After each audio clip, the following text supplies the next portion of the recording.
Hello friends, welcome to my another video. तो आज आम आलोचना करवा +3 fourth semester core paper X ray थिबा षष्ठ यूनिट मंगले ओइला उषा कवि गंगाधर मेहर। तो यार नोट मो पाखे अवेलेबल नथिला, तो व्यूअर्स मैंने बहुत ही डिमांड करथिले जे नोट दियंतु। तो मो पाखे वर्तमान नोट अवेलेबल नाही, जेतेले मो पाखे नोट अवेलेबल हबो मु निश्चित अपलोड करिवि। तो ये वीडियो आम कवि परिचय एवं यार लॉन्ग क्वेश्चन किसी आलोचना करवा। आशा करुच्ची वीडियोटी निहाती आपणकर दरकारी हेबो। तो मंगले ओइला उषा तो लॉन्ग क्वेश्चन जो आप प्रिपेयर हे निजे नोट तैयारी करेंगे, तो प्रथम आम कवि परिचय ही दे था। तो प्रथम आम किसी कवि परिचय तांकर सृष्टि विषय आलोचना करवा। कवि होउछंती गंगाधर मेहर। तो आगे को सब टॉपिक वीडियो सब पाइबा आप सब्सक्राइब कर रखते आम एमएस स्टूडियो ट्यूटोरियल चैनल को और ऑल नोटिफिकेशन बेल को प्रेस कर दिंतु, जहाँफल जो मैं वीडियो अपलोड करी आप सर्वप्रथम देखिपारे। और अन्य टॉपिक वीडियो जो गुड़ा अपलोड कर सारी जब आप देखापी चाहते हैं आम चैनल क्लिक कर प्ले लिस्ट को जाए +3 फोर्थ सेमिस्टर ग्रुप रे चेक करूँ। अन्य टॉपिक नोट्स एवं लॉन्ग क्वेश्चन सब पाइबे। और आम टेलीग्राम ग्रुप रे जॉइन होगापी चाहिए आप सीधा सड़क जॉइन हो पारे। आम डिस्क्रिप्शन में तार लिंक अच्छे। तो कवि गंगाधर मेहर जड़े मुष्टिमेय काव्य साधक ओडिया काव्य साहित्य को आधुनिक जुगरे नवजीवन प्रदान करथिले। सेमानक मध्य स्वभाव कवि गंगाधर मेहर थिले अन्यतम। एही बाणीपुत्र दारिद्र्यर निदारुण कषाघात पड़ी मध्य साधना पथरु तिळमात्र पदच्युत होई नथिले। से 1862 मसीहा अगस्ट मास 9 तारिख रे संबलपुर जिला अंतर्गत बरपाली ग्राम रे जन्मग्रहण करथिले। तांको पितांक नाम थिला चैतन्य मेहर। तांको बाल्य शिक्षा तांको गृह रे ही आरंभ होइतिला। तांकर शिक्षा प्रति बहुत अनुराग थिला, तेणु से निजे भागवत रामायण और नानादी पुराण पाठ बा पढ़ी। तांको पितांकर आर्थिक अवस्था एते शोचनीय थिला जे से शिक्षा लाभ पई विशेष सुविधा सुयोग मध्ये पाइ नथिले। पंचम श्रेणी पर्यंत शिक्षा लाभ करि से सर्टिफिकेट हासिल करथिले। गंगाधरंक दारिद्र्य तांको शिक्षा लाभरु वंचित करथिला सत, किंतु तांकर ज्ञान पिपासा प्रशमित होई नथिला।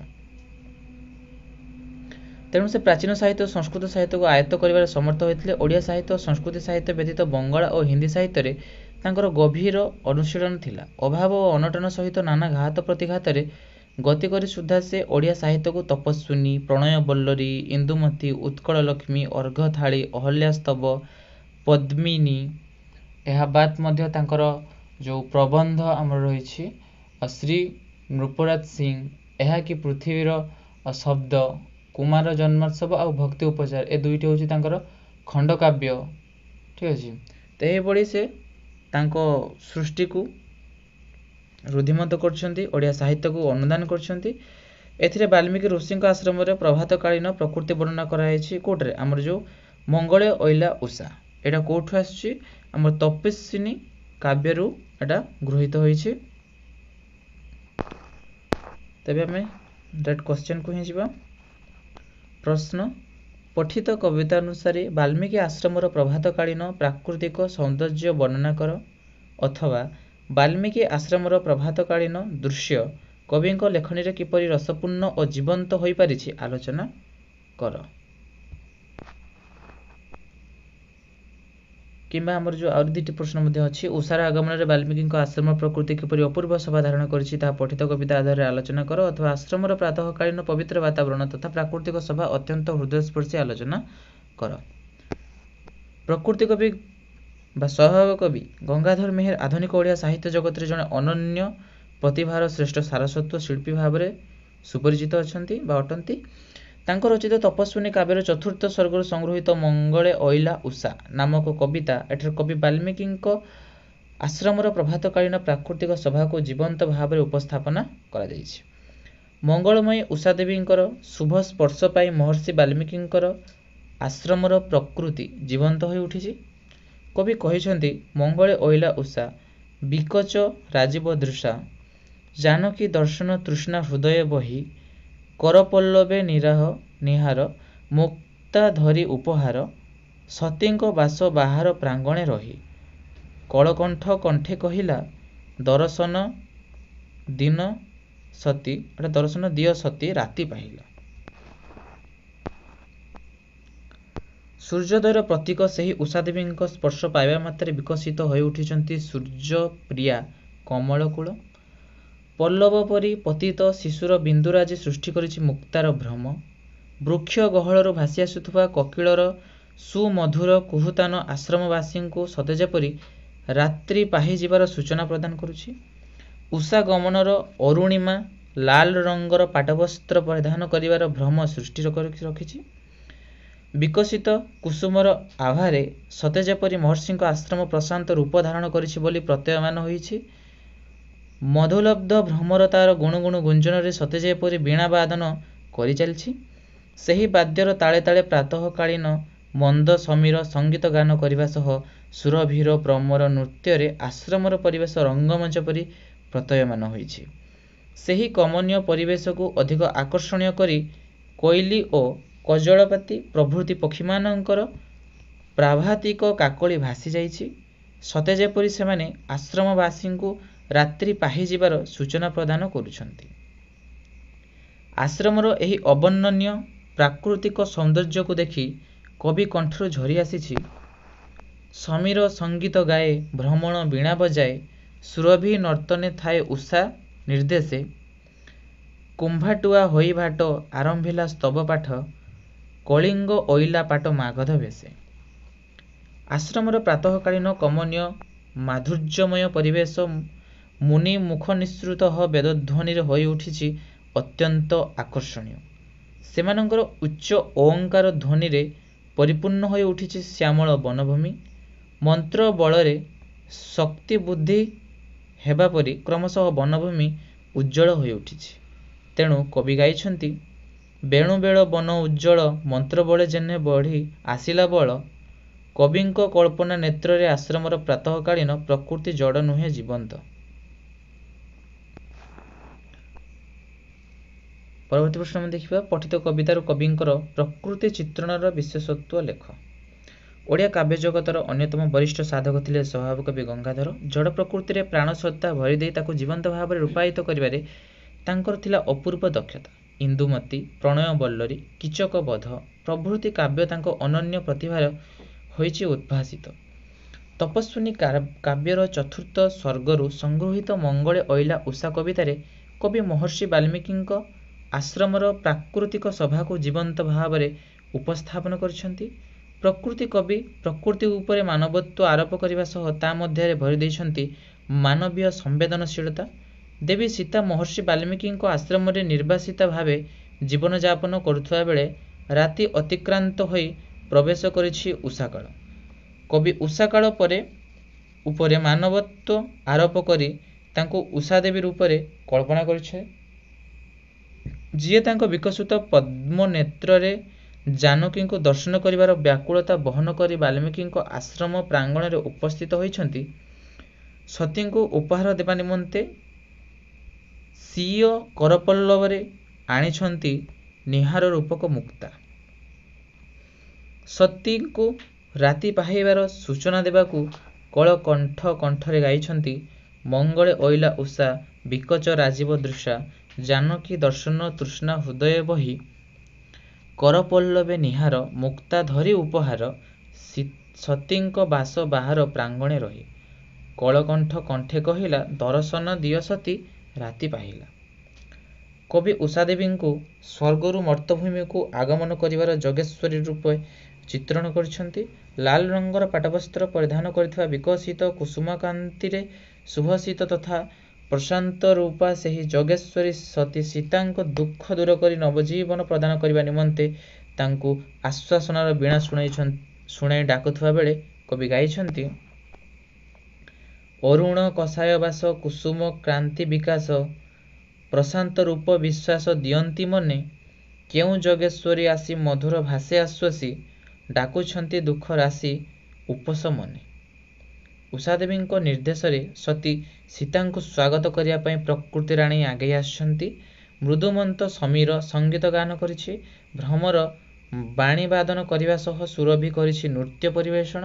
କମ୍ଭାଟୁଆ ସ୍ତବ ପାଠ କରିବା ସହିତ କଜଳପାତି ଶ୍ରେଷ୍ଠ ଭାଟ ରୂପେ ଆସି ଲଳିତ ମଧୁର ସ୍ୱରରେ ରାତି ପାହିବାର ସୂଚନା ଦେବାବେଳେ କବି ଗାଇଛନ୍ତି ସମୀର ସଙ୍ଗୀତ ଗାଏ ଭ୍ରମଣ ବୀଣା ବଜାଏ ସୁରଭି ନର୍ତ୍ତନେ ଥାଏ ଉଷା ନିର୍ଦ୍ଦେଶେ କମ୍ଭାଟୁଆ ହୋଇ ଭାଟ ଆରମ୍ଭିଲା ସ୍ତବ ପାଠ, କଳିଙ୍ଗ ଓଇଲା ପାଠ ମାଗଧ ବେଶେ। ଲଳିତ ମଧୁରେ କହିଲା, ଉଠ ସତ୍ୟରାଜ ରାଣୀ ରାତି ପାହିଲା। କବିଙ୍କ କଳ୍ପନାରେ ତମସା ନଦୀ ହୋଇଛି ଆଶ୍ରମର ଧାତ୍ରୀ। ସେ ମଧ୍ୟ ସତୀ ସୀତାଙ୍କୁ ସ୍ୱାଗତ କରିବା ପାଇଁ ତାହାର ତୀର ପ୍ରବେଶରେ ବିଞ୍ଚି ଦେଇଛି ବୃନ୍ତଚ୍ୟୁତ କୁସୁମରାଜି। ସୁରଭିଷିକ୍ତ ଜଳରାଶିକୁ ପରିସିଞ୍ଚନ କରିଛି। ପ୍ରଭାତୀ ତାରାମଙ୍ଗଳ ପ୍ରଦୀପ ପରି ଶୋଭା ପାଇଛି। ତମସା ବକ୍ଷରେ ମୀନମାନଙ୍କର କ୍ରୀଡ଼ା ପ୍ରତୀକ୍ଷାରତା ତମସାର ନୟନ ଭାବେ ବିବେଚିତ ହୋଇଛି। ସ୍ନାନ ନିମନ୍ତେ ସତୀ ସୀତା ଆଗମନ କରନ୍ତେ ତାଙ୍କୁ କୋଳରେ ଧରି ତମସା ନିଜକୁ ଭାଗ୍ୟବତୀ ବୋଲି ମନେ କରିଛି। ପରବର୍ତ୍ତୀ ପ୍ରଶ୍ନ, ଆଶ୍ରମରେ ସତୀ ସୀତାଙ୍କୁ ଉଷା କିପରି ସ୍ୱାଗତ ଜଣାଇଛନ୍ତି ଆଲୋଚନା କର।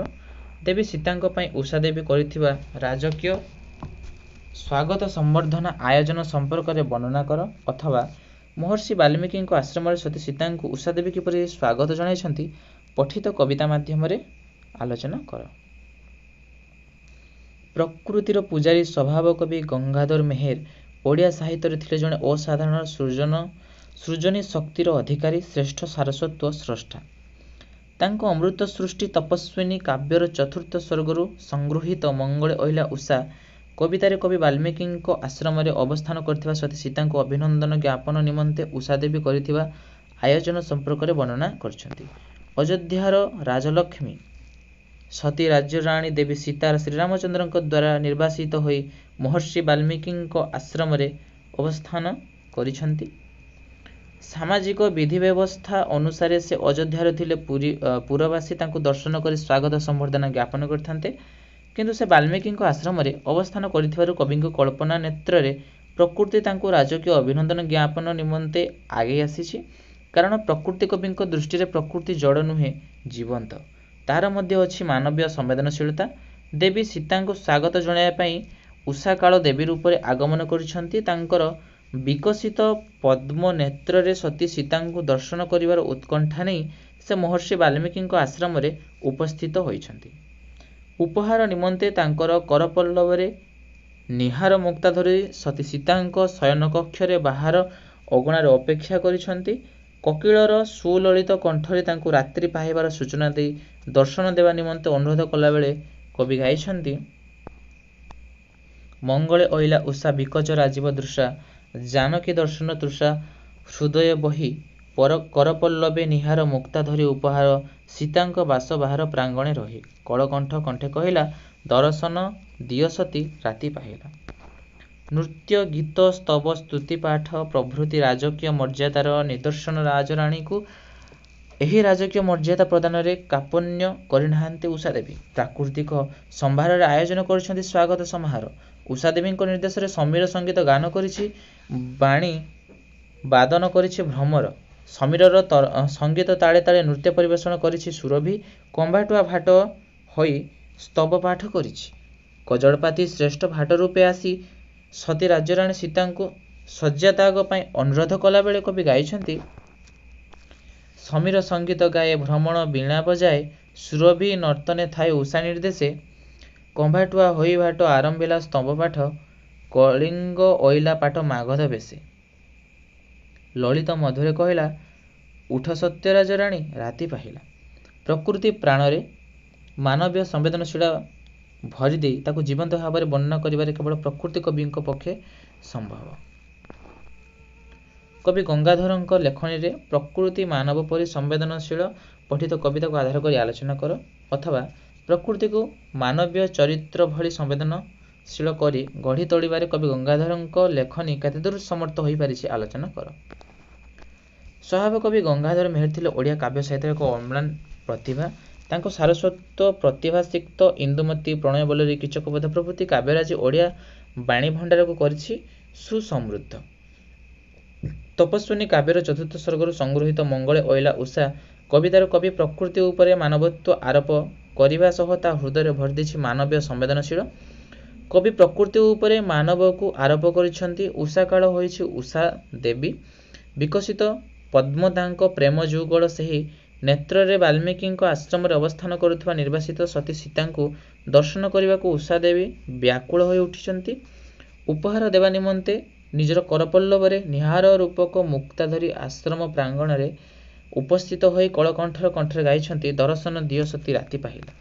କବିଙ୍କ କଳ୍ପନାରେ ସେହି ଉଷା ଦେବୀ ସ୍ୱର୍ଗରୁ ମର୍ତ୍ତ୍ୟକୁ ଅବତରଣ କରିଥିବା ଏକ ଯୋଗେଶ୍ୱରୀ ଯିଏ ଲାଲ ରଙ୍ଗର ପାଟବସ୍ତ୍ର ପରିଧାନ କରି ବିକଶିତ କୁସୁମ କ୍ରାନ୍ତିରେ ବିଭୂଷିତ ହେବା ସହ ପ୍ରଶାନ୍ତ ରୂପ ଧାରଣ କରି ସତୀ ସୀତାଙ୍କ ଦୁଃଖ ଦୂର କରି ତାଙ୍କୁ ନବ ଜୀବନ ପ୍ରଦାନ କରିବା ନିମନ୍ତେ ଆଶ୍ୱାସନାର ବାଣୀ ଶୁଣାଇଛନ୍ତି। ତେଣୁ କବି ଗାଇଛନ୍ତି କେଉଁ ଯୋଗେଶ୍ୱରୀ ଆସି ମଧୁର ଭାଷେ ଆଶ୍ୱାସୀ ଡାକୁଛନ୍ତି ଦୁଃଖ ରାଶି ଉପଶମନେ ଦେବା ପାଇଁ ନବ ଜୀବନ ସ୍ୱର୍ଗ କି ଓହ୍ଲାଇ ଆସିଛନ୍ତି ମର୍ତ୍ତ୍ୟ ଭୁବନ। ଉଷା ଦେବୀଙ୍କ ନିର୍ଦ୍ଦେଶରେ ଜଡ଼ ପ୍ରକୃତି ଜୀବନ୍ତ ହୋଇ ସତୀ ସୀତାଙ୍କୁ ସ୍ୱାଗତ କରିବା ପାଇଁ ଆଗେଇ ଆସିଛି। ମନ୍ଦ ସମୀର ସଙ୍ଗୀତ ଗାନ କରିବା ସହ ଭ୍ରମର କରିଛି ବୀଣାବାଦନ। ପ୍ରମତ୍ତ ସୁରଭି ନୃତ୍ୟ ପରିବେଷଣ କରିବା ସହ କମ୍ବାଠୁଆ ସ୍ତବ ପାଠ କରିଛି। କଜଳପାତି ପାଟ ମାଗଧ ବେଶରେ ସୀତାଙ୍କୁ ଡାକୁଥିବା ବେଳେ କବି ଗାଇଛନ୍ତି ସେ କଳିଙ୍ଗ ଆଇଲା ପାଟ ମାଗଧ ବେଶେ କମ୍ବାଠୁଆ ହୋଇ ଭାଟ ଆରମ୍ଭିଲା ସ୍ତବ ପାଠ କଳିଙ୍ଗ ଅଇଲା ପାଠ ମାଗଧ ବେଶେ ଲଳିତ ମଧ୍ୟରେ କହିଲା ଉଠ ସତ୍ୟରାଜି ରାଣୀ ରାତି ପାହିଲା। ଆଶ୍ରମ ସମୀପରେ ପ୍ରବାହିତ ହେଉଥିବା କ୍ଷୁଦ୍ର ନଦୀ ତମସା କବିଙ୍କ କଳ୍ପନାରେ ହୋଇଛି ଆଶ୍ରମ ଧାତ୍ରୀ। ସେ ମଧ୍ୟ ସୀତାଙ୍କୁ ସ୍ୱାଗତ କରିବା ପାଇଁ ବୃନ୍ତଚ୍ୟୁତ ପୁଷ୍ପରାଶିକୁ ତାର ତୀର ପ୍ରଦେଶରେ ବିଞ୍ଚି ଦେଇ ସୁରଭିଷିକ୍ତ ସୁବାସିତ ନୀରକୁ ସିଞ୍ଚନ କରିଛି। ମଙ୍ଗଳ ପ୍ରଦୀପ ରୂପେ ପ୍ରଭାତୀ ତାରାକୁ ସ୍ଥାପନ କରି ତାର ଜଳରେ ପ୍ରଭାତ କାଳରେ କ୍ରୀଡ଼ା କରୁଥିବା ମୀନମାନଙ୍କର ନେତ୍ରରେ ସେ ସତୀଙ୍କ ଆଗମନକୁ ପ୍ରତୀକ୍ଷା କରି ରହିଛି। ସ୍ନାନ ନିମନ୍ତେ ସତୀ ଆଗମନ କରନ୍ତେ ତାଙ୍କୁ ନିଜର ତରଙ୍ଗ ରୂପକ କରରେ ଆଲିଙ୍ଗନ କରି ଆତ୍ମସନ୍ତୋଷ ଲାଭ କରିବା ସହ ନିଜକୁ ଭାଗ୍ୟବତୀ ବୋଲି ମନେ କରନ୍ତି। କରିବ ଅଙ୍କେ ବିହାର ରାଜଲକ୍ଷ୍ମୀ ହୃଦହାର ସୀତା କରି ପରିହାର ଭୋଗ ପିପାସା ଭାଗ୍ୟବତୀ ମତେ ସଂସାରେ ବଲିବେ ତୋଯୋଗୁ ଏକ ପର ସଂସାରେ। ବାସ୍ତବିକ ପ୍ରକୃତି ହୃଦୟରେ ଏପରି ମାନବୀୟ ସମ୍ବେଦନଶୀଳ ଭରିଦେବା ପ୍ରକୃତି କବିଙ୍କ ସାରସ୍ୱତ ଲେଖନୀ ହିଁ ସମ୍ଭବ। ତ ଏଠାରେ ଆମର ସମାପ୍ତ ହୋଇଛି କବି ଗଙ୍ଗାଧର ମେହେରଙ୍କ ଦ୍ୱାରା ରଚିତ କବିତା ମଙ୍ଗଳେ ଅଇଲା ଉଷା। ମୁଖ୍ୟତଃ ଏଥିରେ ବାଲ୍ମୀକିଙ୍କ ଦ୍ୱାରା ରଚିତ ରାମାୟଣର ଯେଉଁ କଥାବସ୍ତୁ ରହିଛି ରାବଣକୁ ବଧ କରି ରାମଚନ୍ଦ୍ର ଏବଂ ସୀତା ଯେତେବେଳେ ଅଯୋଧ୍ୟାକୁ ପ୍ରତ୍ୟାବର୍ତ୍ତନ କରିଛନ୍ତି ତାହାପରେ ଯେଉଁ ସବୁ ଘଟଣା ଘଟିଛି ସେ ଘଟଣାରେ ବଶବର୍ତ୍ତୀ ହୋଇ ଶ୍ରୀରାମଚନ୍ଦ୍ର ପୁରୁଷୋତ୍ତମ ସତୀ ସୀତା ଦେବୀଙ୍କୁ ନିର୍ବାସିତ କରିଛନ୍ତି। ଯାହାଫଳରେ ଭାଇ ଲକ୍ଷ୍ମଣ ତାଙ୍କୁ ବନରେ ଛାଡ଼ି ଦେଇ ପଳାଇ ଯାଇଛନ୍ତି ଏବଂ ସେ ସତୀ ସୀତା ବାଲ୍ମୀକିଙ୍କ ଆଶ୍ରମରେ ଆଶ୍ରୟ ନେଇଛନ୍ତି। ସେଇ ଦୃଶ୍ୟକୁ ଯେଉଁ ଆଶ୍ରୟ ବାଲ୍ମୀକିଙ୍କ ଆଶ୍ରମରେ ଯେଉଁ ଆଶ୍ରୟ ନେଇଛନ୍ତି ସତୀ ସୀତା ସେଇ ପ୍ରାଙ୍ଗଣର ଦୃଶ୍ୟକୁ ସ୍ୱଭାବ କବି ପ୍ରକୃତି କବି ଗଙ୍ଗାଧର ମେହେର ଭୋରର ପ୍ରତ୍ୟାବର୍ତ୍ତନ ଏବଂ ଉଷାର ଆଗମନକୁ ଏପରି ଭାବରେ ବର୍ଣ୍ଣନା କରିଛନ୍ତି ଯାହା ଏକ ପ୍ରକୃତି କବି ଭାବରେ ଗଙ୍ଗାଧର ମେହେରଙ୍କୁ ପରିଗଠିତ କରିଛି ସେଥିରେ କୌଣସି ସନ୍ଦେହର ଅବକାଶ ନାହିଁ। ତ ଏଠାରେ ଆମର ସମାପ୍ତ ହୋଇଯାଇଛି ମଙ୍ଗଳ ଅଇଲା ଉଷା। ଆଶା କରୁଛି ଭିଡ଼ିଓଟି ନିଶ୍ଚିତ ହେଲ୍ପଫୁଲ୍ ହୋଇଥିବ। କିଛି ଯଦି ପାଇଥାନ୍ତି ଏ ଭିଡ଼ିଓରୁ ତାହେଲେ ନିଶ୍ଚିତ ଭାବରେ ଆମ ଚ୍ୟାନେଲକୁ ସବସ୍କ୍ରାଇବ୍ କରନ୍ତୁ, ଲାଇକ୍ ସେୟାର ଏବଂ କମେଣ୍ଟ କରନ୍ତୁ। ଆପଣଙ୍କ ଭିଡ଼ିଓଟି କେମିତି ଲାଗିଲା ଆମକୁ ଜଣାନ୍ତୁ। ଆଗକୁ ମଧ୍ୟ ଏହିଭଳି ଭିଡ଼ିଓ ମୁଁ ନିଶ୍ଚୟ ନେଇ ଆସିବି। ତ ଆଜି ପାଇଁ ଥିଲା ଏତିକି। ଭିଡ଼ିଓଟି ଶେଷ ପର୍ଯ୍ୟନ୍ତ ଦେଖିଥିବାରୁ ଆପଣଙ୍କୁ ବହୁତ ବହୁତ ଧନ୍ୟବାଦ।